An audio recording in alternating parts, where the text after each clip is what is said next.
C'est ma dentiste. Bonsoir à tous. Donc, bienvenue sur la webconférence du mois de mars sur polyarthrite et douleurs au pluriel qui vont nous être exposées, explicitées par le professeur Serge Perrault qui nous fait l'honneur d'être avec nous ce soir. Donc, le professeur Perrault qui est rhumatologue, responsable du Centre d'études et traitements de la douleur et ex-président de la Société française d'études et traitements de la douleur. Donc, tout d'abord, les petites vérifications techniques habituelles. Donc, vous avez, comme d'habitude, sur la droite, les différentes façons de communiquer avec nous. Le chat qu'on vous recommande plutôt que les questions. Ça nous simplifie les choses que tout soit sur le chat. Donc, vous entrez votre message et vous tapez entrée. Et nous, on reçoit et on réunit toutes vos questions qu'on peut ensuite poser à l'intervenant. Donc, ce soir, au professeur Serge Perrault. Donc, je serai là pour faire la modération et transmettre vos questions. Et Damien qui est là en backup pour toute la technique, ce qui me rassure beaucoup. Donc, la petite introduction. Ce soir, on est content de vous annoncer que c'est le retour du e-learning. Ça y est, Damien a bien travaillé. Donc, le e-learning est à nouveau disponible. Il y aura une prochaine session de MOOC, donc de formation en ligne avec le même contenu, mais avec un tutorat par des patients formés spécifiquement pour vous accompagner. Donc, ce MOOC démarrera au 1er avril. Mais en tous les cas, vous pouvez déjà vous connecter sur le e-learning.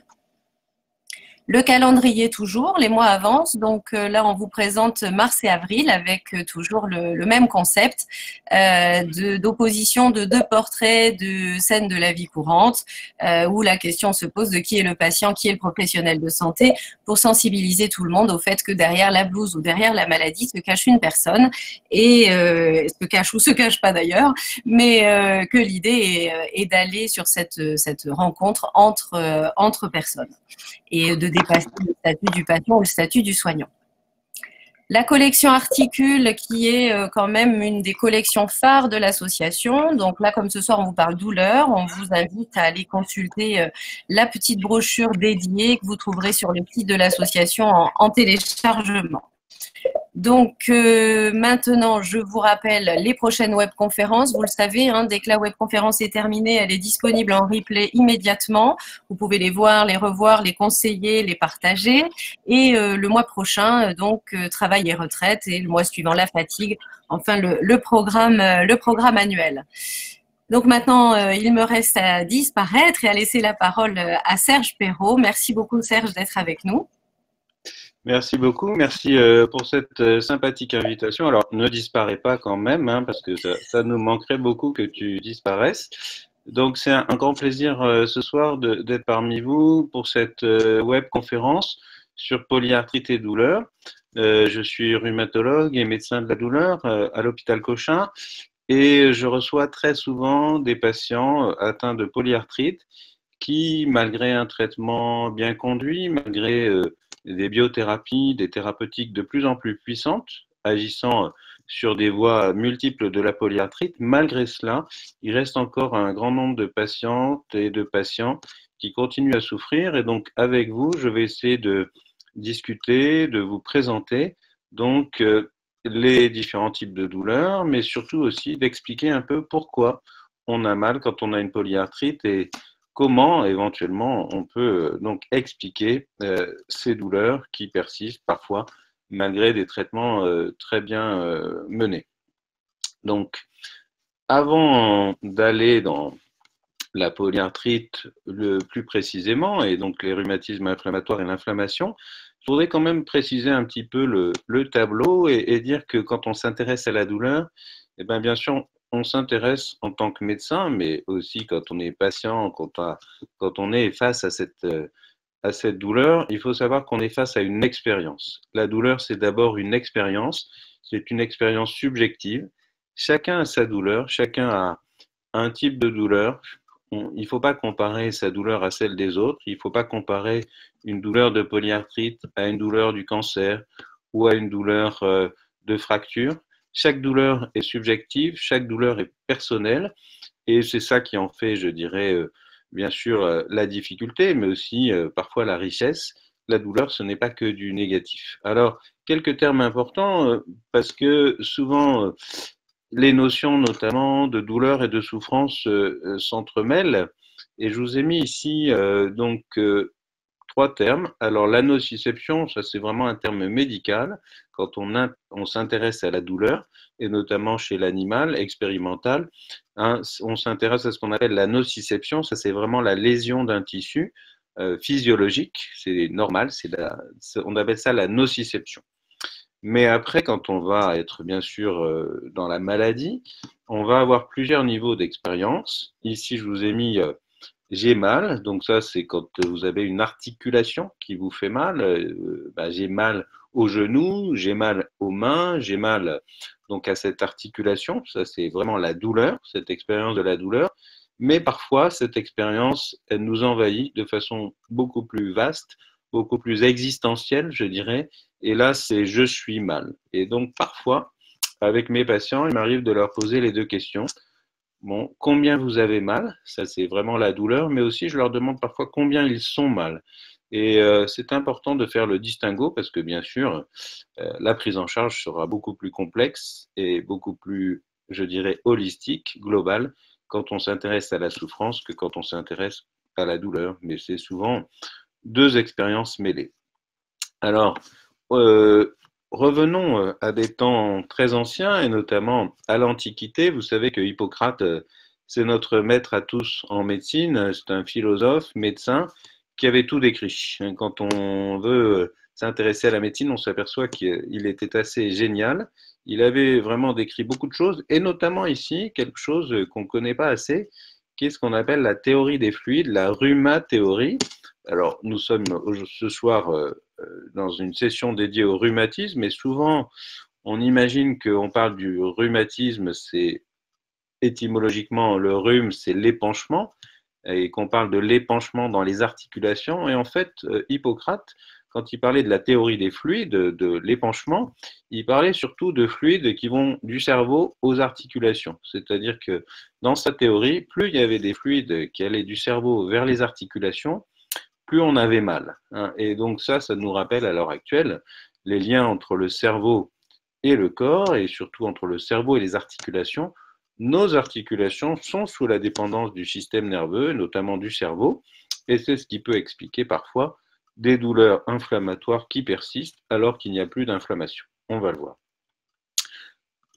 Alors, cette douleur, on va ce soir donc essayer de la discuter sous 4 dimensions.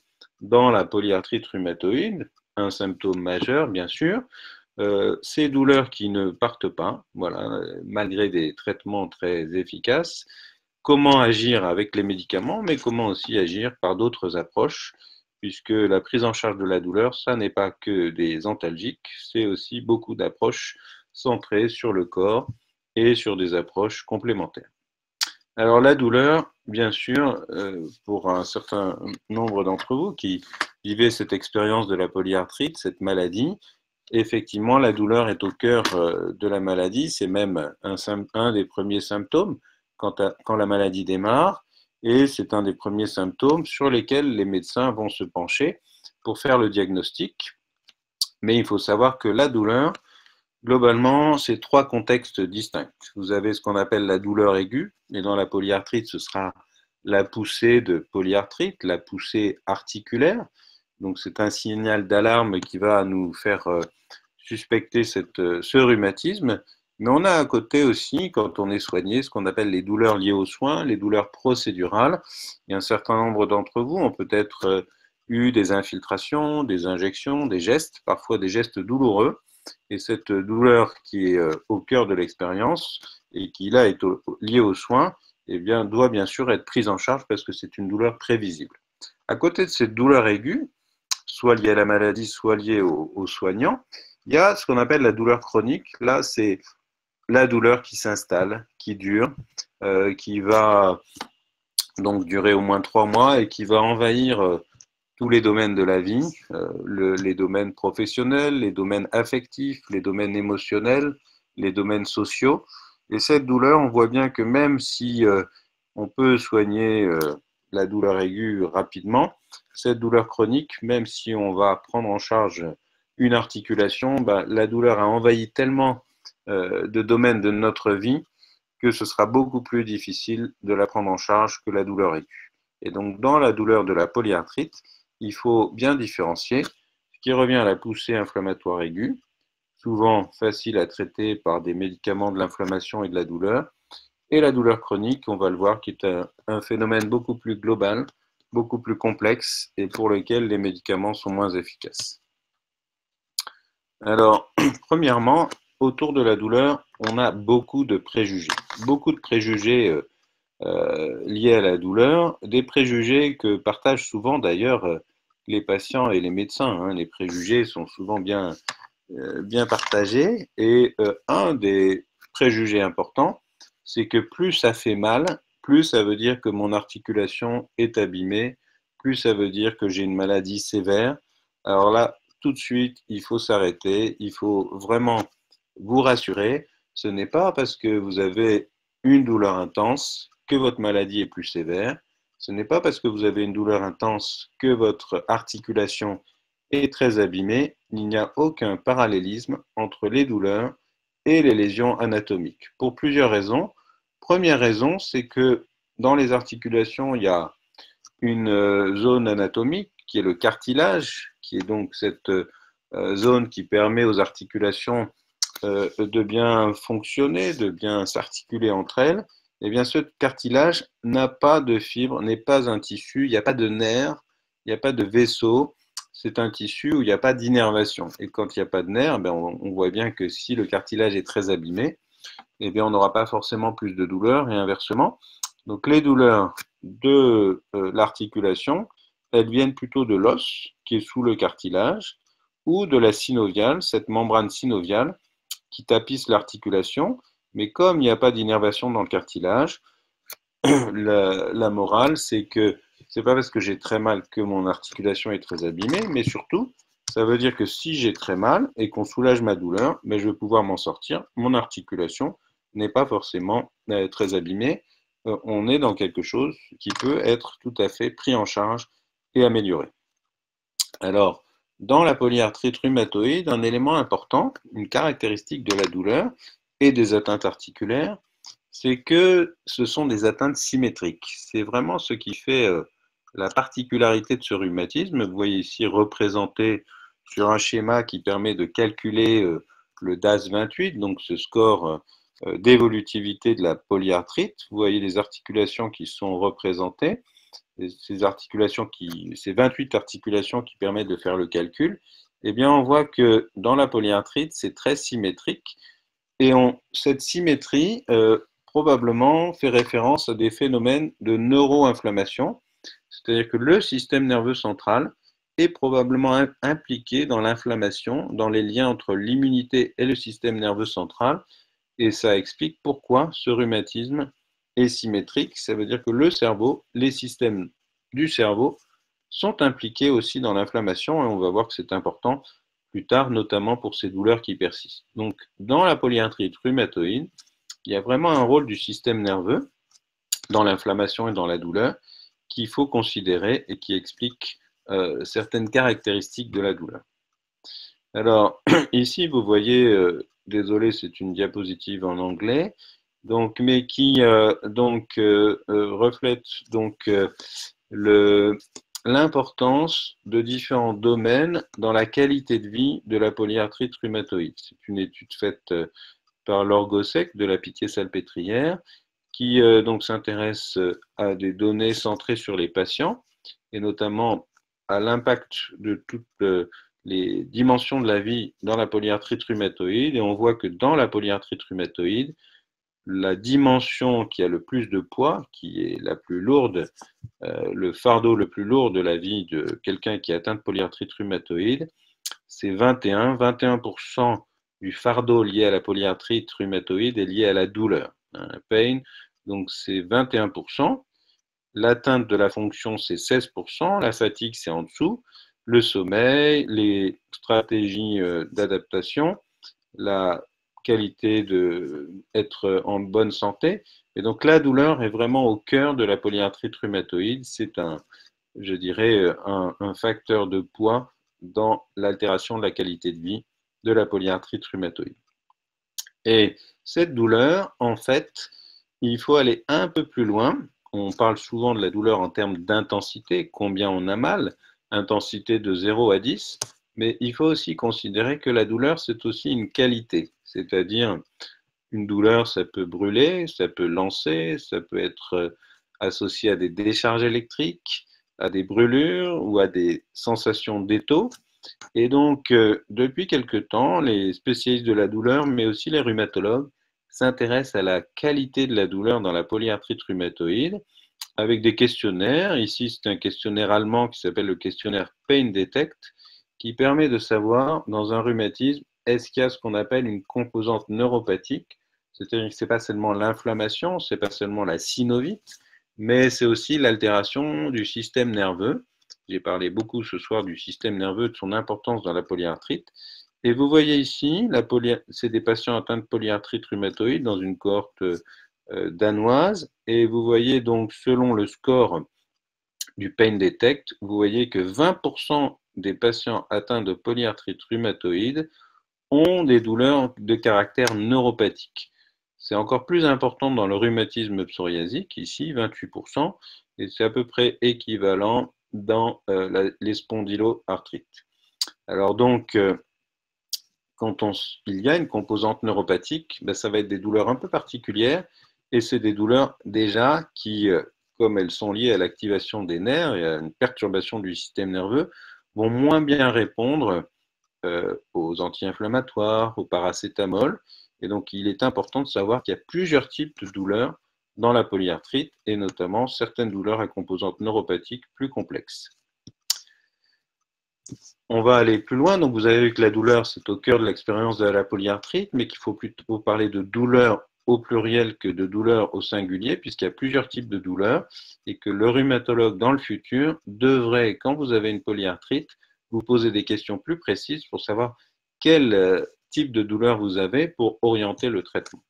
Et ici, ce sont des douleurs qu'on prend de mieux en mieux. Ce sont ces douleurs qui persistent alors que vous avez eu plusieurs lignes de biothérapie, il n'y a plus d'inflammation sur les échographies, sur les IRM, sur les prises de sang, et malgré tout, vous avez toujours des douleurs diffuses partout, et on se demande quelle est la cause de ces douleurs. Eh bien, alors là, c'est un schéma un peu compliqué, mais qui vous montre une cytokine dont vous avez sûrement entendu parler, qui est le TNF. Donc ce TNF qu'on veut bloquer quand on a une polyarthrite avec les anti-TNF, eh bien ce TNF, longtemps on s'y est intéressé dans les articulations, mais le TNF il est aussi au niveau du cerveau. Et quand le TNF est au niveau du cerveau, il va créer une inflammation dans le cerveau. Il n'y a pas que de l'inflammation dans les articulations, mais il y a aussi une inflammation dans le cerveau. Et cette inflammation dans le cerveau qui va créer des douleurs. Et ici, vous voyez une étude anglaise sur des cohortes de patients atteints de polyarthrite rhumatoïde en Angleterre, traités par anti-TNF et par méthotrexate.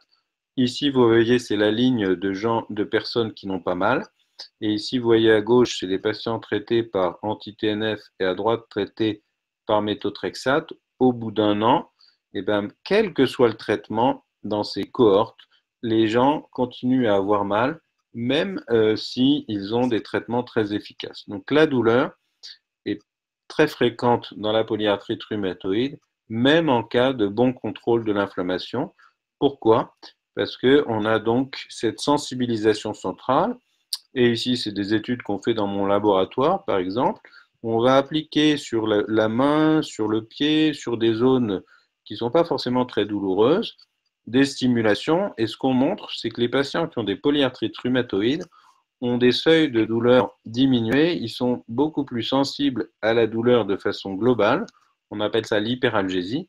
Ça veut dire que le cerveau est sensibilisé quand il y a une inflammation et même de façon persistante si on a bloqué l'inflammation en périphérie. Le cerveau reste enflammé longtemps, beaucoup plus longtemps que les articulations. Donc, ce qui veut nous suggérer, ici c'est un schéma des voies de la douleur, vous avez ici le cerveau, la moelle, les zones en périphérie avec les articulations, eh bien, les voies de la douleur, ça part de l'articulation, ça va dans la moelle, ici, ça remonte au cerveau. Et dans la douleur de la polyarthrite rhumatoïde, il y a autant de mécanismes dans la périphérie, dans les articulations, que de mécanismes dans le cerveau. Pour dire les choses de façon plus simple, la douleur, c'est toujours dans le cerveau. Ça implique toujours des mécanismes du cerveau, parfois qui viennent de la périphérie, mais parfois qui peuvent ne venir que du cerveau. Et quand je parle de cerveau, je ne veux pas parler de psychologique, je veux parler de cerveau, c'est-à-dire de mécanismes du système nerveux central. Alors ici, c'est une nouvelle classification des douleurs que tout patient doit connaître. C'est de la science, mais c'est une science que quand on veut comprendre sa maladie, on doit essayer de comprendre. Vous avez 3 types de douleurs, globalement. Ce qu'on appelle les douleurs nociceptives, c'est l'inflammation, c'est la poussée articulaire. Ça, c'est de l'inflammation en périphérie qui va activer mon cerveau. Vous avez le deuxième cadre, c'est ce qu'on appelle les douleurs neuropathiques. C'est des nerfs qui ont été abîmés. Ici, c'est des nerfs abîmés par le virus du zona, c'est les douleurs du zona. Ça, c'est l'électricité qui est perturbée. Et puis, vous avez un troisième cadre qu'on connaît maintenant qui s'appelle les douleurs nociplastiques. Il n'y a pas d'inflammation en périphérie, il n'y a pas de nerfs abîmés, mais pour autant, les gens ont très mal. C'est ce qu'on appelle la fibromyalgie. C'est quoi? C'est ces douleurs diffuses dans tout le corps qui continuent et qui accompagnent parfois la polyarthrite. C'est ce qu'on appelle les fibromyalgies associées ou secondaires. Alors, pour dépister la polyarthrite, la fibromyalgie, eh bien, on a un petit questionnaire que j'ai développé, que j'ai mis au point, et qui permet pour les patients atteints de spondylarthrite, de polyarthrite, qui ont toujours mal malgré des traitements bien conduits, de voir est-ce qu'ils n'auraient pas ce qu'on appelle une fibromyalgie associée. Ça veut dire un système de la douleur qui est perturbé. C'est plus l'inflammation, mais c'est le cerveau qui réagit plus trop de façon adaptée. Et donc, cette fibromyalgie, vous avez 6 questions. Si vous avez au moins 5 sur 6 questions, eh bien, ça témoigne d'une possible fibromyalgie associée qui, là, justifiera un traitement plutôt avec des médicaments de la douleur neuropathique et de la fibromyalgie, c'est-à-dire plutôt des antiépileptiques ou des antidépresseurs. Même en l'absence d'épilepsie ou de dépression, il faut agir ici sur les voies neurologiques. Et ici, c'est une étude qu'on a faite dans la polyarthrite rhumatoïde, ici dans la sclérodermie, donc dans une autre maladie, montrant, c'est un peu compliqué, mais simplement montrant que les critères de fibromyalgie, qui sont des critères américains, donc American College of Rheumatology, des critères, on a à peu près chez 60%, chez 60 patients atteints de polyarthrite rhumatoïde, on dépiste à peu près 20 à 30% de gens qui ont des fibromyalgies. C'est un peu la même chose dans la sclérodermie. Donc, la fibromyalgie associée, qui est cette sensibilisation du cerveau dans la polyarthrite rhumatoïde, est assez fréquente. Et quand on a une fibromyalgie associée à une polyarthrite rhumatoïde, ici, sur ce schéma, qui représente les dimensions de la qualité de vie. Vous avez ici le bien-être, l'impression physique ou psychologique.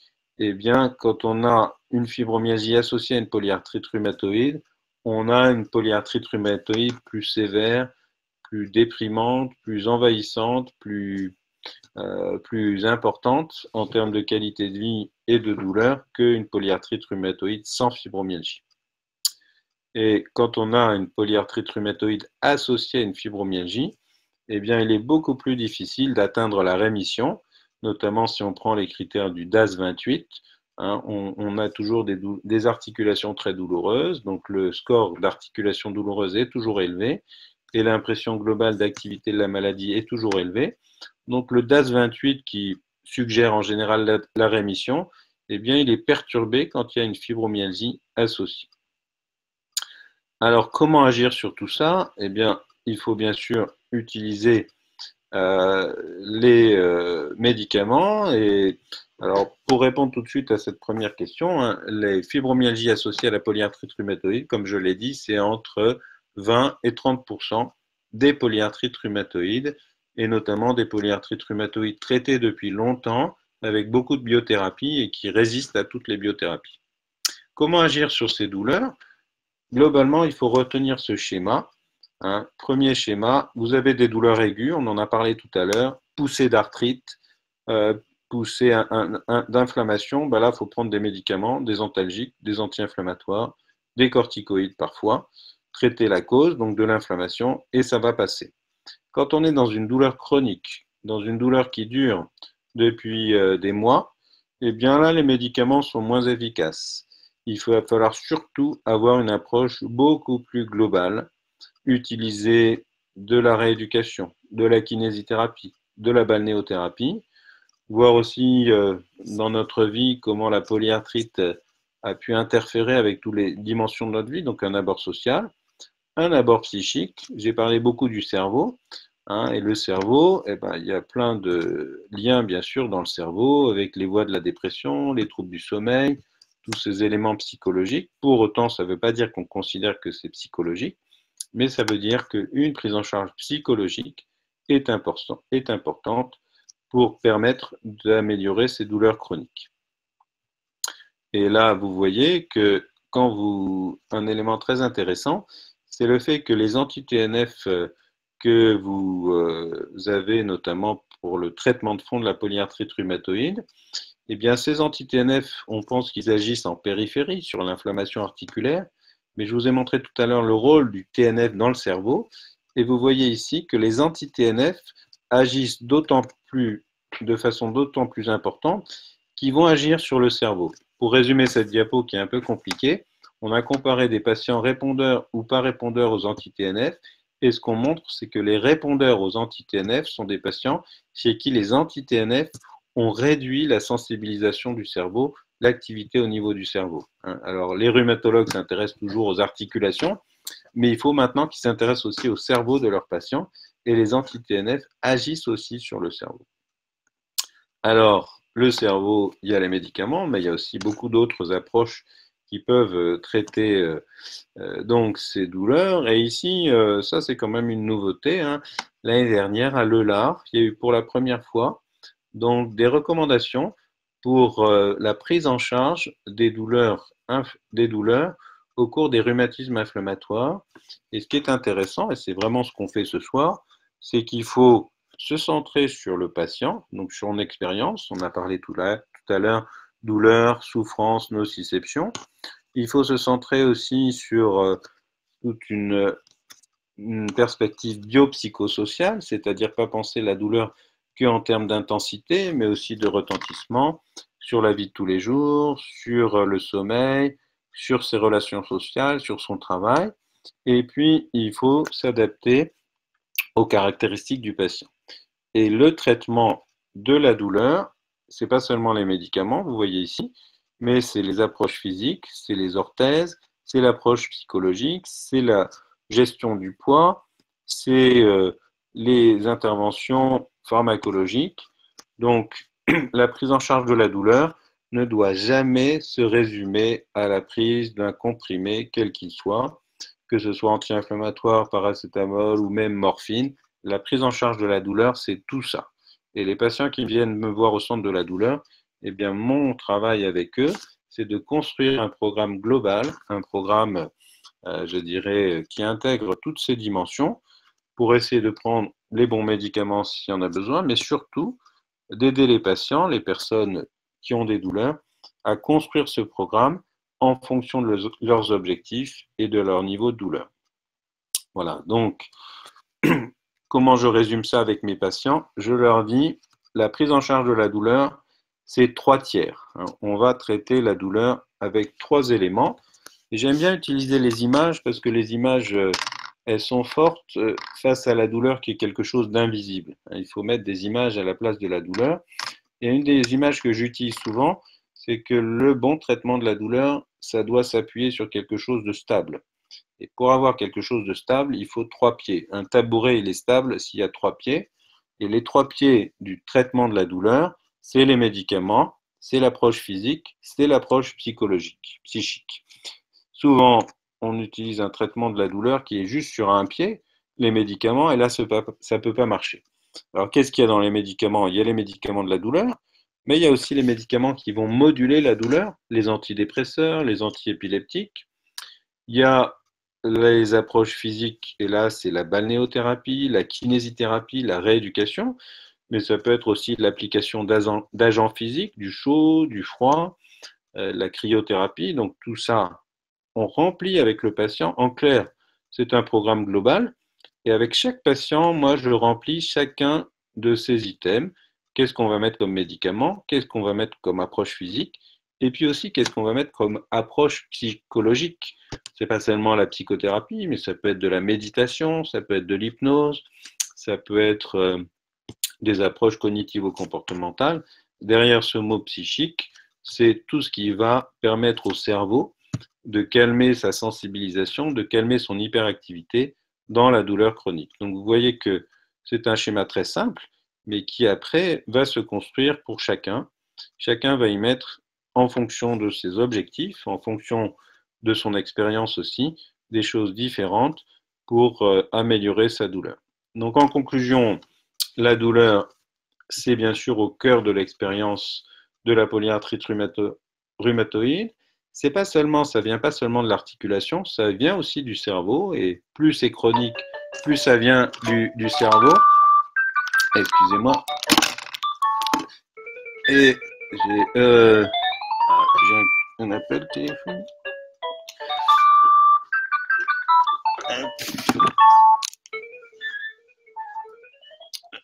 Donc, excusez-moi.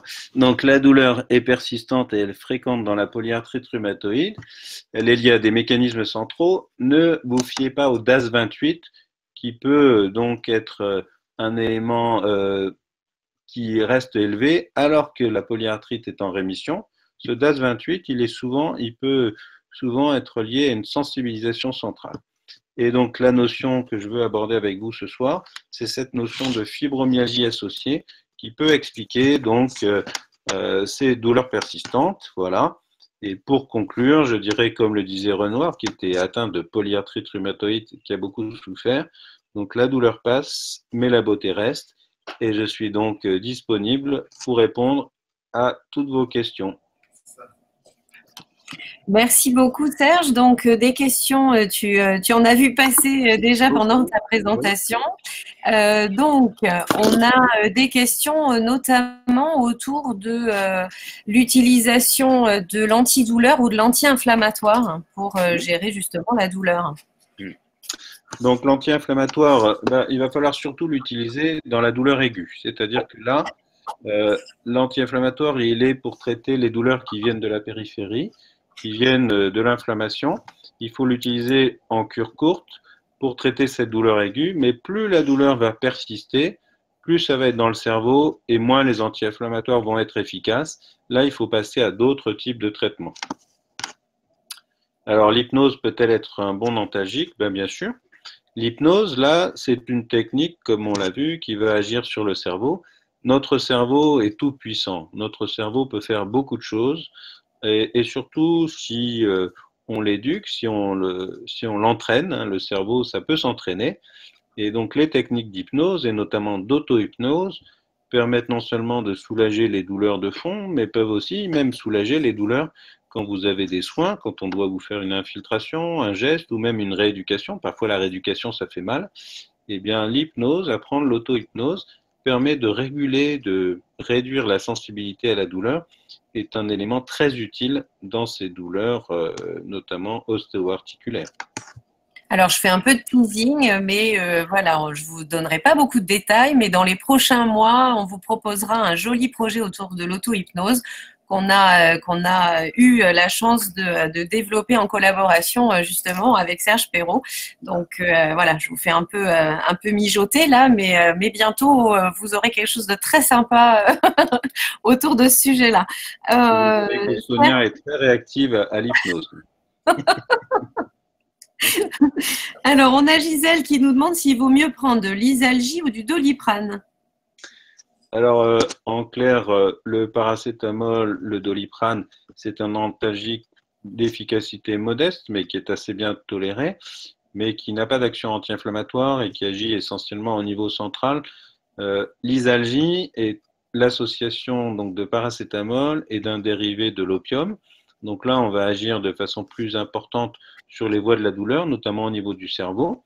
Et donc, clairement, l'isalgie est plus puissant, mais c'est de l'opium. Ça peut induire des effets indésirables. Dès qu'on donne des antalgiques assez puissants, ben, on est souvent confronté aux effets indésirables. Somnolence, bouche sèche, vertige. Donc, clairement, plus c'est puissant, plus il y a des effets indésirables. Et c'est donc tout un travail qu'on réalise avec son médecin pour trouver le médicament le plus efficace et le mieux toléré, mais surtout qu'on va prendre en fonction des situations. Il m'arrive souvent de prescrire du paracétamol 1 heure ou une demi-heure avant les activités physiques, avant la kiné. C'est un antalgique faible, pas très puissant, mais qui permet souvent d'améliorer, je dirais, les performances si on veut faire de la kiné ou de la marche. Et donc, ça peut être un bon antalgique avant l'effort. Ok, parce que justement, on avait une question autour du paracétamol. Et tu disais c'est un médicament très bien toléré. C'est vrai que tout le monde en prend sans avoir de polyarthrite forcément. Oui. Mais qu'en est-il des effets secondaires quand on en prend souvent? Alors, quand on en prend souvent, c'est une question un peu vague. Que veut dire souvent, etc. Clairement, ce qu'on dit, c'est que le paracétamol au-dessus de 3 grammes, il peut être dangereux. La dose maximale, c'est 4 grammes, mais on ne conseille pas de prendre 4 grammes tous les jours. 3 grammes tous les jours, c'est le maximum. Et de façon chronique et prolongée, les risques sont modérés, sont très modérés. Si on en prend plus de 4 grammes de façon assez intensive, bah là, on risque surtout une atteinte au niveau du foie. Hein, c'est toxique pour le foie, mais même à forte dose, ça peut être toxique pour le rein ou pour l'estomac. Donc, au-dessus de 3 grammes de façon régulière, contactez votre médecin et parlez-en avec lui. Il faut trouver autre chose. Ok, alors pour rester un peu dans est-ce qu'il y a des antidouleurs plus efficaces suivant les traitements de fond? Alors, les antidouleurs, je dirais que quand il y a beaucoup d'inflammation, il va falloir aller surtout vers les anti-inflammatoires, les corticoïdes, qui ont là une action sur l'inflammation en périphérie. Et quand on est dans la douleur chronique, quand on a mal partout, avec cette sensibilité particulière à la douleur, ce qu'on appelle les fibromyalgies associées ou comorbides, eh bien là, il vaudra mieux prendre des médicaments qui agissent sur la modulation de la douleur, notamment les antidépresseurs. Donc, si un médecin vous donne des antidépresseurs, vous prescrit un antidépresseur, ce n'est pas parce qu'il pense que vous êtes déprimé, mais il y a certains antidépresseurs qu'on appelle les antidépresseurs mixtes, notamment la venlafaxine ou la duloxétine, qui agissent sur la sérotonine et la noradrénaline. C'est un peu complexe, mais comme ils agissent sur les deux, ils vont agir sur la modulation de la douleur, ils vont renforcer les systèmes inhibiteurs de la douleur qui viennent du cerveau, et donc ils vont permettre d'agir sur la douleur, mais aussi sur la fatigue. Par exemple, la venlafaxine. Il y a aussi des antiépileptiques qui vont réduire l'activation, la sensibilisation du cerveau. Donc, dans ces douleurs diffuses de fibromyalgie associée, il vaut mieux utiliser des antidépresseurs ou des antiépileptiques que des anti-inflammatoires. Je vois qu'il y a une question sur le cannabis thérapeutique qui est actuellement une question très à la mode. Alors, moi, je participe à la commission nationale qui réfléchit sur la mise à disposition du cannabis et qui a déjà rendu un premier avis. C'est qu'on est d'accord pour que le cannabis soit mis à disposition des patients.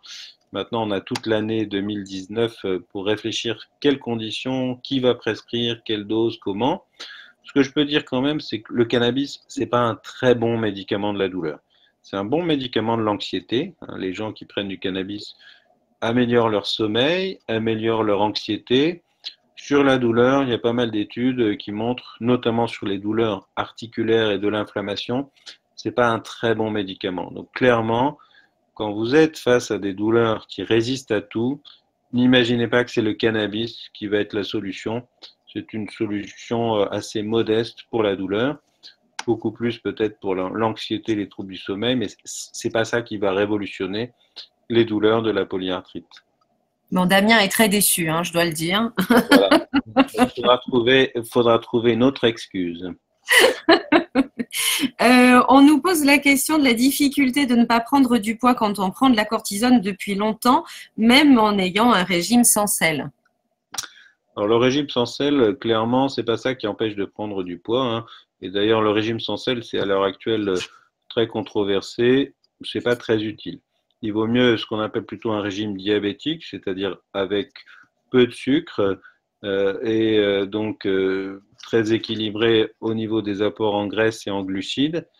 Mais ce que je dirais, c'est que la corticothérapie au cours de la polyarthrite rhumatoïde, on essaye de la baisser le plus possible, hein. C'est un traitement intéressant au début, mais très rapidement, au bout de quelques mois, il faut essayer de le baisser pour avoir une dose, on l'espère, inférieure ou égale à 5 mg par jour de cortencil, de prednisone. Mais surtout, il y a une grande injustice. Là, ça c'est clair. Il y a des personnes qui vont prendre quelques kilos avec quelques milligrammes de cortencil, et puis d'autres qui vont pas prendre de poids, voire certains qui vont même maigrir, hein. Il y a 10% des patients qui maigrissent sous corticoïdes, il y en a 60% qui prennent du poids, et là c'est une grande injustice, on ne peut pas le prédire. Ce qu'il faut quand même, c'est vraiment en parler avec votre médecin, et clairement, si vous prenez du poids sous corticoïdes, eh bien, il faut réduire les doses, et il faut surtout utiliser des traitements de fond qui vont permettre de réduire les doses de corticoïdes. Ça, c'est indispensable. Et le régime sans sel n'est absolument plus indiqué. C'est pas ça qui empêche de perdre du poids, de prendre du poids, pardon. On a une question de Josette qui demande la différence entre l'hydrocortisone et la cortisone. Elle prend depuis de longues années 20 mg d'hydrocortisone tous les matins. Elle pensait que c'était moins nocif que la cortisone. Est-ce que tu peux la rassurer? Alors, hydrocortisone et cortisone sont deux molécules très proches, hein, qui sont des hormones naturelles. Donc là, ce n'est pas du tout utilisé à visée anti-inflammatoire. Ça se donne chez des personnes chez qui on a une surrénale qui fonctionne plus suffisamment. Et donc, on va, comme on n'a plus nos hormones naturelles, on va donner de l'hormone naturelle, hydrocortisone ou cortisone. Donc, quand on parle de cortisone ou d'hydrocortisone, c'est des hormones naturelles qu'on donne entre 10 et 20 mg par jour. Et là, c'est absolument pas nocif parce que c'est pour remplacer les hormones que notre surrénal ne produit plus. Là où c'est dangereux, c'est ce qu'on appelle la prednisone ou la prednisolone, c'est le cortencil. Alors souvent, on parle de cortisone, mais en fait, souvent, on confond entre cortisone, qui est l'hormone naturelle, ou hydrocortisone, et prednisone et prednisolone, qui sont les hormones de synthèse, qui sont anti-inflammatoires, et ce sont celles-là qui font prendre du poids. Donc, si vous prenez depuis des années 20 mg d'hydrocortisone, ce n'est pas du tout nocif, il n'y a aucun risque, je peux vous rassurer complètement, c'est naturel, c'est bio et c'est bon. Alors justement, puisque tu parles de naturel, Muriel nous demande si on peut soigner la polyarthrite par des méthodes naturelles. Alors, les méthodes naturelles, ben, c'est très difficile de savoir ce qu'est une méthode naturelle, hein. Qu'est-ce qui est naturel? Est-ce que les plantes, c'est naturel? Est-ce que les régimes, c'est naturel? Tout ça, c'est pas forcément très naturel. Clairement, la polyarthrite rhumatoïde, c'est une maladie auto-immune avec des risques importants pour les articulations, mais pas seulement aussi. C'est une maladie systémique. Et clairement, depuis des années que beaucoup de naturopathes se sont penchés là-dessus, on a pu mesurer que les méthodes naturelles ne guérissaient pas la polyarthrite rhumatoïde. Malgré tout, je ne pense pas qu'il faut les interdire ou les refuser. Elles peuvent être utiles pour accompagner. En clair, moi, je ne suis absolument pas contre ces méthodes. J'ai beaucoup de patients avec qui on va discuter en termes de nutrition, de micronutrition, en termes de plantes, en termes d'autres approches qui sont très utiles plutôt pour traiter ce qui est autour, ce qui sont les symptômes, comme la douleur, comme les troubles du sommeil, comme la fatigue. Donc en clair, je crois qu'il ne faut pas opposer deux types de médecine. Les méthodes naturelles sont utiles pour améliorer les symptômes, mais clairement, elles ont montré leurs limites pour guérir et traiter l'inflammation aiguë de la polyarthrite rhumatoïde. Ok, merci beaucoup. On a Susanna qui nous dit « C'est nouveau pour moi la sensibilisation du cerveau, mais il me semble décrire les douleurs généralisées que j'ai. Comment parler au docteur à ce sujet-là » C'est une très très bonne question, je suis tout à fait d'accord avec vous. Donc, on commence par sensibiliser les patients comme vous ce soir et vous allez apprendre à vos médecins que le cerveau existe, hein, qu'il y a un cerveau au-dessus des articulations. Les rhumatologues, souvent, s'intéressent aux articulations, et puis tout ce qu'il y a au-dessus, ils ne s'y intéressent pas. Donc, il faut expliquer aux rhumatologues qu'il y a un cerveau au-dessus du genou, il y a un cerveau au-dessus des mains, et que ce cerveau, c'est ça qui est souvent à l'origine des douleurs. Et moi, de mon côté, c'est ce que j'essaye d'expliquer dans les congrès, dans les formations, au niveau des internes. Mais je pense que cette sensibilisation à cet aspect du cerveau de la polyarthrite rhumatoïde, elle vient parfois des patients.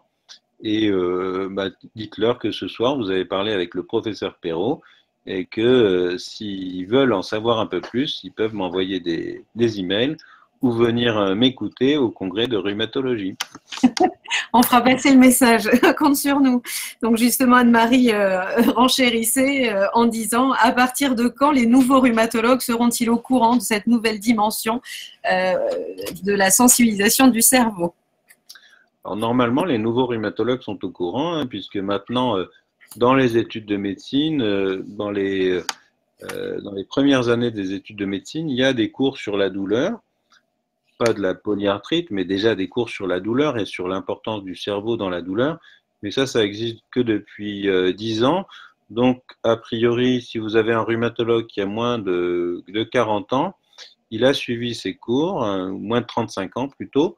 Voilà, si vous avez un rhumatologue plus âgé comme moi, a priori, il s'est formé sur le terrain. Et donc, ça va être en fonction de son intérêt pour la douleur. Mais les vieux rhumatologues comme moi n'ont pas eu de cours et se sont formés eux-mêmes sur la douleur. Donc, on espère, les nouvelles générations, bien sûr, ont cet enseignement et ça va bien sûr changer pour vous, pour tous les patients, je pense, cette ouverture et cette sensibilisation à l'écoute de la douleur des patients. Alors là, on change un peu de registre et on nous demande si l'activité physique peut être un moyen de lutter contre la douleur. Alors tout à fait, ça c'est une très très bonne question.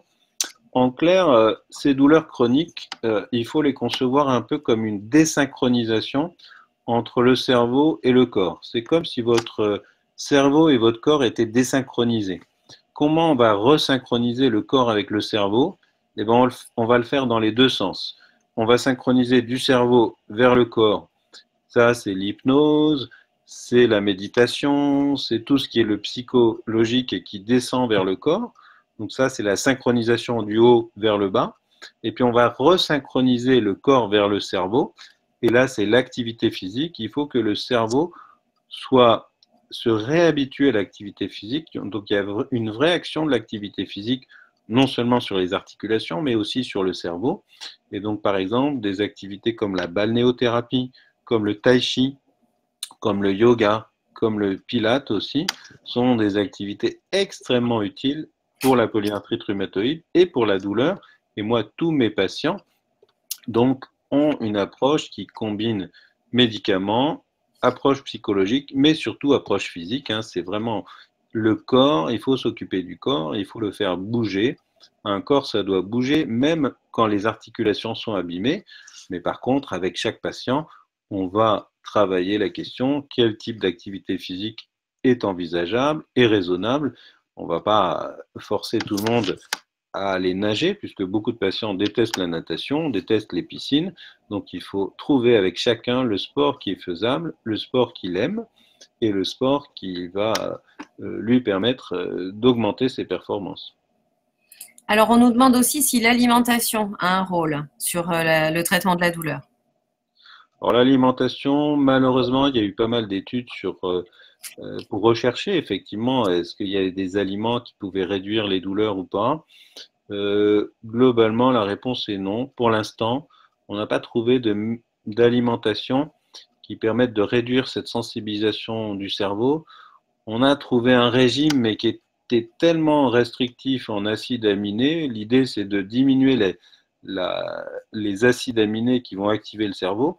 Mais il faudrait pour cela que pendant 6 mois, on ait un régime qui soit complètement restrictif en acides aminés, ce qui est absolument impossible. Il y a un médecin qui avait mis ça au point avec des canettes une sorte de lait de soja sans aucun acide aminé, mais se nourrir que de ça pendant 6 mois, peut-être ça va réduire la douleur, mais ça va induire des carences absolument impossibles. Donc, pour l'instant, non, aucun régime ne permet de réduire les douleurs. Ok, alors là, on revient à des choses un peu plus dures. Quand on prend un traitement de fond tel que le méthotrexate plus biothérapie, peut-on être toujours donneur d'organes? Alors, Pas complètement lié à ton sujet douleur, mais pas je te le vraiment pose mon quand même. sujet, mais je pense que non. A priori, non. Les donneurs d'organes, en tout cas, non. Là, on est dans premièrement, un patient qui a une maladie auto-immune. Deuxièmement, des médicaments qui sont quand même des médicaments assez puissants et clairement, je ne pense pas que ce soit une situation où on puisse donner ses organes. Ok, merci pour ce petit complément. Alors, Mais je on ne a réponds pas. Alice qui te demande si tu seras au congrès d'avril qui se tient en Martinique. Ah, bah, si vous m'envoyez un billet d'avion, je pars demain, oui. Je l'accompagne. Je D'accord. l'accompagne pour les journées antillaises. Ben, j'adorerais venir. J'adore les Antilles, donc je suis preneur de toute invitation. On a une question sur les maladies auto-immunes comme l'APR qui démarre dans l'intestin, équilibre acido-basique question. Je ne vais pas te lancer forcément sur ce grand sujet. Il y a eu l'année dernière une webconférence de Thierry Chaverbeck en janvier autour du microbiote. Donc, c'est un vaste sujet et je vous invite à aller voir le replay si ce sujet-là vous intéresse. Thierry Chaverbeck nous en a longuement parlé l'année dernière. Donc, voilà, celle-là. Une bonne question d'Anne-Marie qui nous dit: les centres antidouleurs sont débordés, où orienter les personnes pour une prise en charge globale?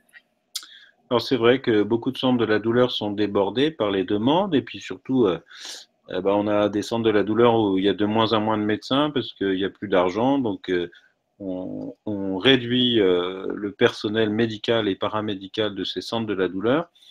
Donc, si les centres de la douleur sont débordés, je pense qu'il y a une autre spécialité qui peut vous aider, c'est les rééducateurs, hein, les centres de rééducation, qui ont souvent une approche qui n'est pas très lointaine des centres de la douleur.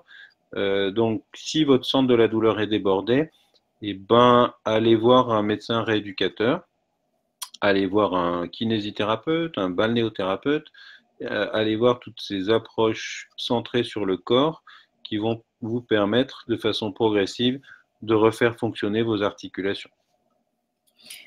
Alors, il y a une Et question. surtout, Oui. je finirai, allez surtout demander qu'on continue à soutenir les centres de la douleur. Faites des pétitions pour que la douleur reste une spécialité, reste quelque chose qui est digne d'intérêt et qui aide les patients, parce qu'à l'heure actuelle, dans notre période de restriction budgétaire, c'est souvent les centres de la douleur qui disparaissent. Donc, menez des actions auprès de vos hôpitaux pour dire que vous avez besoin d'un centre de la douleur, que la polyarthrite rhumatoïde, ça fait mal, et que les centres de la douleur sont utiles pour cette prise en charge. Ben voilà, une bonne action pour l'association. Donc, bien entendu, tu nous sors un change.org sur les centres antidouleurs. Une autre question par rapport à la douleur, bien sûr. Josette nous demande ce que tu penses des cures thermales. Alors, j'en pense beaucoup de bien. Je pense que vraiment les cures thermales, c'est une approche extrêmement utile pour plusieurs raisons. Premièrement, c'est un moment où on va prendre soin de soi, où on va être un peu déconnecté du monde extérieur et de toutes les pressions qu'on peut avoir et qui font qu'on s'occupe assez de sa santé.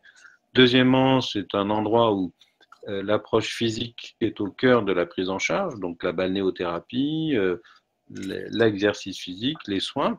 Voilà. Et troisièmement, maintenant, on a beaucoup de centres de cure thermale où il y a des programmes d'éducation thérapeutique où on va apprendre aux patients à gérer ses activités physiques, ses médicaments. Et on sait que les cures thermales vont permettre de réduire parfois certains médicaments de la douleur. Le seul bémol que je mettrai dans les rhumatismes inflammatoires, c'est que si on est en poussée inflammatoire, là, je dirais qu'il faut éviter, il faut aller en cure thermale quand globalement votre inflammation globale est bien contrôlée. Et là, ça va permettre au contraire d'améliorer la polyarthrite, d'améliorer vos performances. Mais une fois que la grosse inflammation est contrôlée, les cures thermales pour l'aspect très inflammatoire sont par contre, je dirais, ne sont pas la prise en charge principale d'une polyarthrite en poussée. Ok. Alors, on a une question de Geneviève qui nous demande concernant l'activité physique, comment on fait quand on a une arthrodèse. Donc là, elle nous décrit qu'elle en a une avant sa découverte de PR, mais ça peut être après. Donc, comment on envisage une pratique sportive quand on a des limitations articulaires? Alors, donc, effectivement, toute activité sportive doit être envisagée, quel que soit le stade de la polyarthrite. Moi, je fais faire des activités physiques à des patients même de 80 ans et plus. Mais bien sûr, il va falloir plusieurs éléments. Premièrement, donc, prendre parfois des antalgiques avant l'effort, avant l'activité physique. Donc, la douleur ne doit pas être un facteur limitant, donc prendre un paracétamol, prendre un tramadol. Souvent, moi, je fais une ordonnance où je mets 3 médicaments et je demande aux patients de les tester avant l'activité physique et on en reparle la prochaine fois. Je mets un anti-inflammatoire, un antalgique paracétamol ou un antalgique central comme tramadol. Je dis essayez à chaque fois 1 heure avant et puis on verra ensemble si ça vous a aidé à faire du sport. Deuxième principe, toute activité physique doit être très progressive, très fractionnée. Il est hors de question de faire d'emblée 1 heure de tai chi ou d'emblée de marcher pendant 1 heure. Il faut y aller très progressivement. Il faut réhabituer vos articulations à bouger. Il faut les remuscler. Il faut faire ça très doucement. Troisième principe, pas de monoculture. C'est pas bon la monoculture. Il faut plusieurs types d'activités physiques. Donc, par exemple, une activité plutôt en extension, en excentrique, très douce, une autre activité en musculation et une troisième où on va transpirer. Mais bien sûr, tout ça doit être adapté à l'articulation. Si vous avez une arthrodèse, alors je ne sais pas de quelle articulation on parlait ici, si c'est une cheville ou un poignet, eh bien on va adapter, mais il y a des sports comme le vélo d'appartement, comme le vélo elliptique, comme le tai chi, qui sont tout à fait faisables, même avec une arthrodèse d'une cheville, d'un poignet ou d'une autre articulation.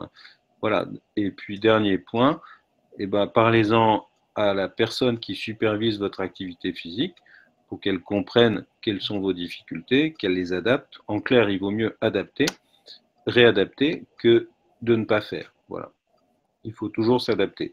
Et quand souvent des patients me disent mais comment je vais y arriver, je leur dis regardez, il y a des championnats olympiques qu'on appelle les paralympiques. Donc tout le monde peut faire du sport et même de très haut niveau avec un handicap. Et donc ça se construit avec son médecin, avec son kiné, avec son rééducateur, mais tout est possible. Ok, donc c'est aussi la mode, entre guillemets, sans être péjorative, des APA. Des APA, des... Et l'activité physique adaptée oui. avec Oui, les éducateurs spécialisés qui ont une exactement. formation spécifique, souvent dans un accompagnement avec les rhumatologues. Oui, exactement. Donc là, on a plein de petites questions. Donc Jocelyne nous dit que la rando santé lui a permis de récupérer un peu d'autonomie. Donc un petit partage d'expérience. Valérie qui nous dit j'ai une polyarthrite, de l'arthrose, discopathie. Est-ce que tout est lié et que faire pour atténuer ces douleurs sur les différentes parties du corps? Alors c'est vrai que beaucoup de rhumatismes peuvent s'associer. Quand on a une polyarthrite depuis très longtemps, eh bien, au bout d'un moment, les articulations vont bien sûr s'abîmer et on peut avoir, même si l'inflammation est bien stabilisée, on peut avoir ce qu'on appelle une arthrose secondaire, des arthroses séquelaires. Et c'est vrai que la polyarthrite va après, à partir de certaines années, à la polyarthrite va succéder de l'arthrose. Donc il y a des liens entre tout ça, il y a des liens entre polyarthrite et arthrose. Ça veut dire que vous ne pouvez pas échapper à un rhumatologue. Donc dans ce cas-là, trouvez-vous un rhumatologue sympathique, voilà, qui va bien vous prendre en charge, puisque vous allez être amené à le côtoyer pendant plusieurs années. et un rhumatologue qui va non seulement considérer les approches médicamenteuses, mais les approches globales. Donc, construire avec lui des traitements où vous allez repérer ce qui est une poussée de polyarthrite, ce qui est de l'arthrose, ce qui est parfois de la fibromyalgie. Et donc ça, c'est vraiment dans un dialogue avec votre rhumatologue, comment repérer ces différentes douleurs et comment, pour chaque douleur, trouver un traitement différent. On ne traitera pas de la même façon une poussée de polyarthrite, une arthrose secondaire ou des douleurs diffuses de fibromyalgie. Et là, c'est vraiment une éducation, un programme qu'on va construire avec son rhumatologue. Merci beaucoup. Suzanne nous demande, pour terminer, si le jardinage c'est adapté et si c'est une bonne idée quand on a des limitations au niveau du dos. Donc, je te laisse finir là-dessus. Alors, le jardinage, c'est une très très bonne activité. C'est une activité, et pas seulement jardiner son cannabis comme le fait Damien, là, mais donc le jardinage de plantes tout à fait licites. Donc, le jardinage, c'est une très bonne activité.